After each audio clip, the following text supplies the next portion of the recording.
യേശുക്രിസ്തു മരണം ആസ്വദിച്ചു എന്ന് എബ്രായർക്കെഴുതിയ ലേഖനം 2-ാം അധ്യായത്തിൽ വിശദീകരിക്കുന്നു.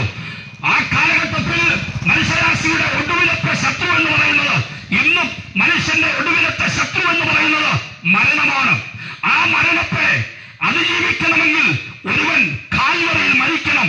ഇതേ കണ്ടോ, 2000 വർഷത്തിന് പുറകിൽ തലയോട്ടിയുടെ ആകൃതിയുള്ള ഗോൽഗോഥയുടെ കുന്നിന്റെ മുകളിൽ 2 കള്ളന്മാരുടെ നടുവിൽ യേശുക്രിസ്തു എന്ന ഏക പുരുഷൻ, ദൈവത്തിന്റെ പുത്രൻ എന്നറിയപ്പെട്ട ക്രിസ്തു, മനുഷ്യനായി സാധാരണക്കാരിൽ സാധാരണക്കാരനായ മനുഷ്യനെ പോലെ ശാപമേറ്റെടുക്കുവാൻ വേണ്ടി ഇതാ ഒരുവൻ തൂങ്ങിക്കിടക്കുന്നു കാൽവറിയുടെ കുലക്കളപ്പിൽ.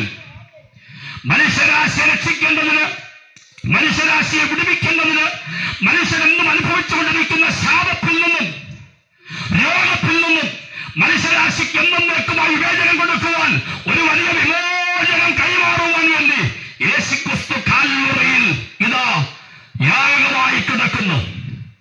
ആ യാഗമായി കിടക്കുന്നത് കൊണ്ട് മാത്രം കാര്യം നടക്കുന്നില്ല. യേശുക്രിസ്തു മരണം ആസ്വദിച്ചു എന്ന് എബ്രായർക്കെഴുതിയ ലേഖനം 2-ാം അധ്യായത്തിൽ വിശദീകരിക്കുന്നു. ആ കാലഘട്ടത്തിൽ മനുഷ്യരാശിയുടെ ഒടുവിലത്തെ ശത്രു എന്ന് പറയുന്നത്, ഇന്നും മനുഷ്യന്റെ ഒടുവിലത്തെ ശത്രു എന്ന് പറയുന്നത് മരണമാണ്. ആ മരണത്തെ അതിജീവിക്കണമെങ്കിൽ ഒരുവൻ കാൽവറിയിൽ മരിക്കണം. ഇതേ കണ്ടോ, 2000 വർഷത്തിന് പുറകിൽ തലയോട്ടിയുടെ ആകൃതിയുള്ള ഗോൽഗോഥയുടെ കുന്നിന്റെ മുകളിൽ 2 കള്ളന്മാരുടെ നടുവിൽ യേശുക്രിസ്തു എന്ന ഏക പുരുഷൻ, ദൈവത്തിന്റെ പുത്രൻ എന്നറിയപ്പെട്ട ക്രിസ്തു, മനുഷ്യനായി സാധാരണക്കാരിൽ സാധാരണ